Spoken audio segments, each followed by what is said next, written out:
and friends of aviation who are witnessing this motion picture.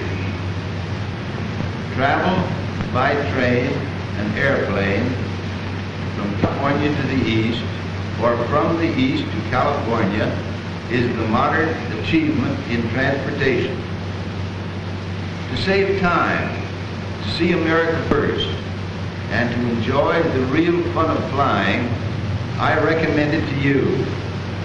And I am sure Colonel Lindbergh, who is chairman of our technical committee, and Mr. C.M. Keyes, one of America's pioneers in airplane transportation, who are sitting here with me, also recommend it to you.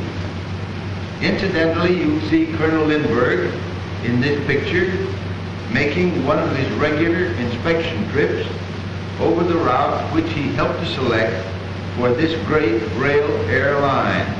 And now, just picture yourself taking this rail and air ahead of us for only a moment or two.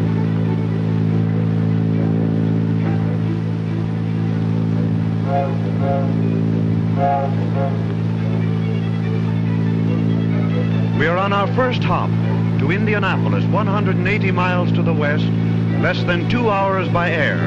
The courier is looking after our comfort. Souvenir maps are spread before you. You begin to look for familiar landmarks.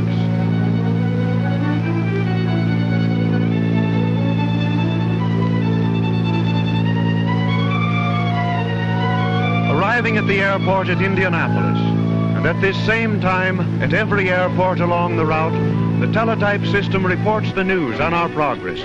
Here at the general office, they read the flash of our arrival.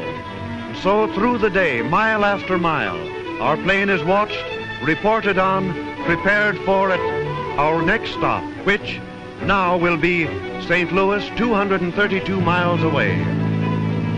2 hours later, nearing St. Louis, we see the Missouri and Mississippi rivers joining into one. Then a long, smooth glide to a landing, to another 15-minute pause in our journey westward. We are taking this trip in the wintertime. As a matter of fact, it is 8 below zero as most of these scenes are made.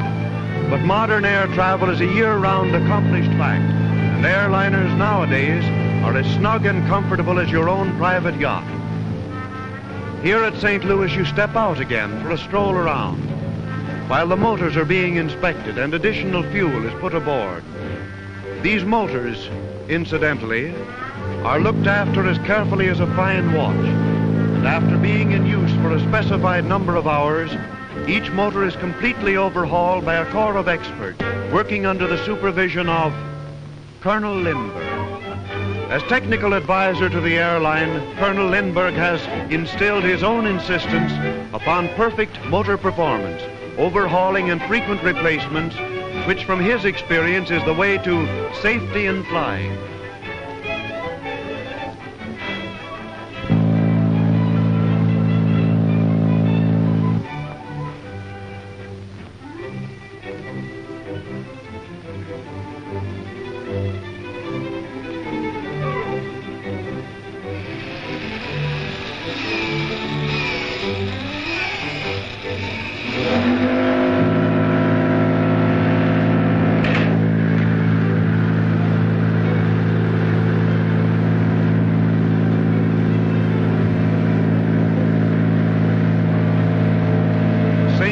Kansas City, Missouri, 227 miles. You'll be there in 2 hours and 29 minutes.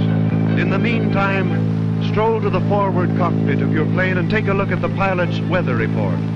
An army of trained observers compile these records, making observations daily and hourly over the entire line. Here, an observer is following the course of a gas-filled balloon to determine wind direction and velocity at varying altitude. These and other hourly observations are condensed into and at its convenient airport. Then on to Wichita, Kansas, 173 miles as the crow flies.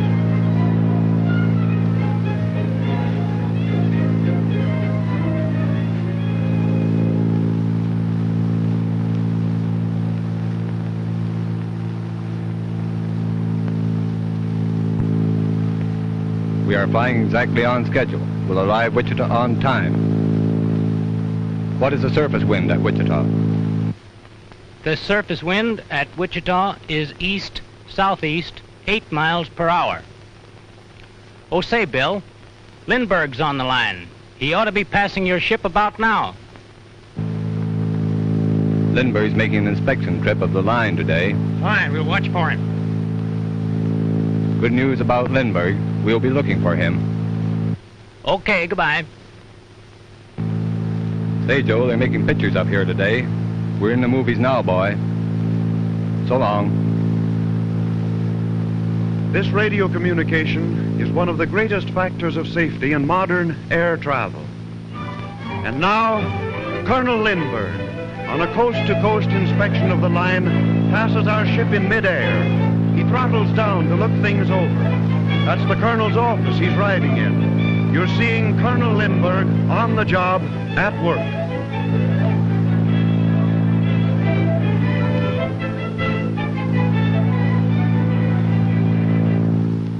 And now we are coming to Wichita, where there are so many airplane factories. The words "Fly Away Wichita" will soon be almost as well known as FOB Detroit. And then on the last lap of our first day's flying, we see what smart western farmers plant for farm relief. A swarm of oil derricks cover the landscape. We are in Oklahoma now. We have traveled almost 1,000 miles by air. And as the sun sinks down into the west, an aero car whisks us to town where an appetizing dinner awaits.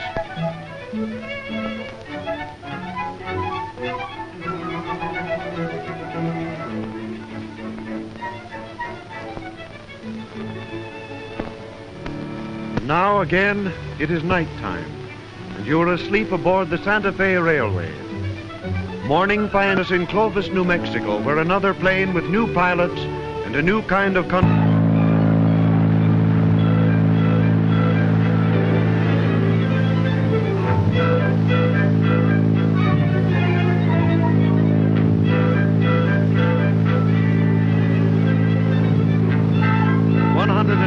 Miles of scenic beauty, we arrive at the city of Albuquerque, New Mexico.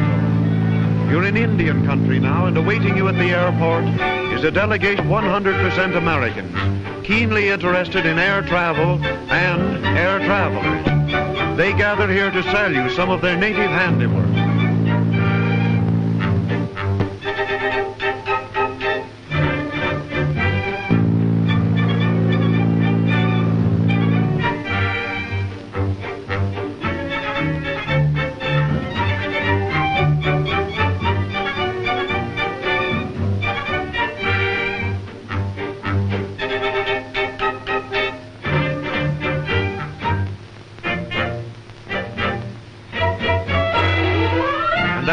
Attended to your shopping, and while the ship is being refueled and inspected, Chief Tippecanoe of the local tribe brings a future young brave for a look at white man's latest supplies.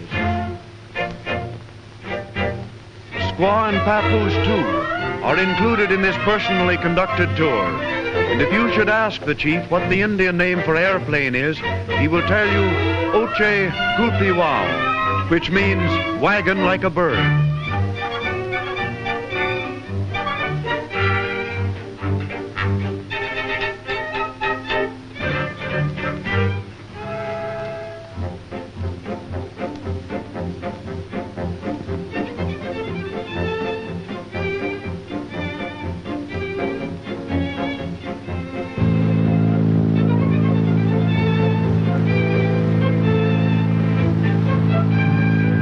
Albuquerque on a 240-mile hop to Winslow, Arizona. We fly over the Mesa Gigante, then on through a bank of silvery clouds, round the tops of the San Mateo Mountains. Now, certainly you are coming to country worth writing home about. Next, the painted desert swims into view, with colors of violet, amber, and rose. To the north, the petrified forests of Arizona. To the south, the Apache Indians' favorite hunting grounds. Here also was the hunting ground of Billy the Kid, that famous bandit of the wild and woolly West. Your next stop will be Kingman, Arizona. 186 miles on the map, just an hour and a half to you. On one of the many souvenir postcards of your trip is a picture of the famous meteor crater. We are coming to it now, a mighty hole 3 miles in circumference, which scientists tell us was made by a falling star. At the bottom we can see the huts of the geologists who are digging down to the treasures which, they say, this meteor contains. Then with a suddenness that thrills, great chasms and canyons flash into view, a ruggedness and a beauty which only air travelers are privileged to see. This is the famous Lee's Canyon you've heard about. A pair of binoculars brings into view its giant fingers of varicolored stone, like a mighty pipe organ in a cathedral of the gods.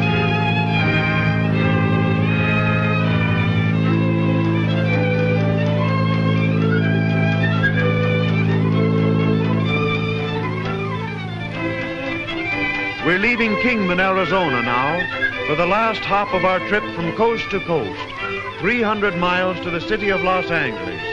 We will have crossed the country in less than 48 hours.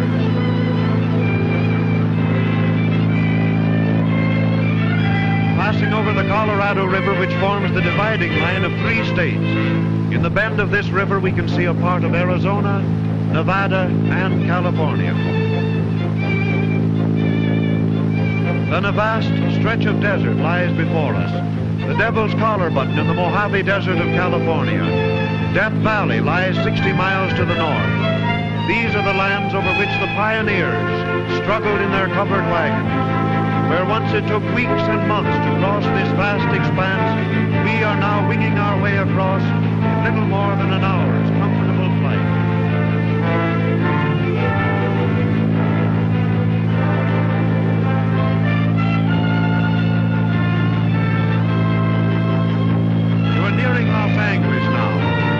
Great range of mountains separates you from your first glimpse of the Pacific Ocean. Passing over the last of these mountains, you see the famous observatory on top of Mount Wilson. Next you will see orange groves, then sunset on the Pacific and the city of Los Angeles. You are nearing the end of your trip. And so,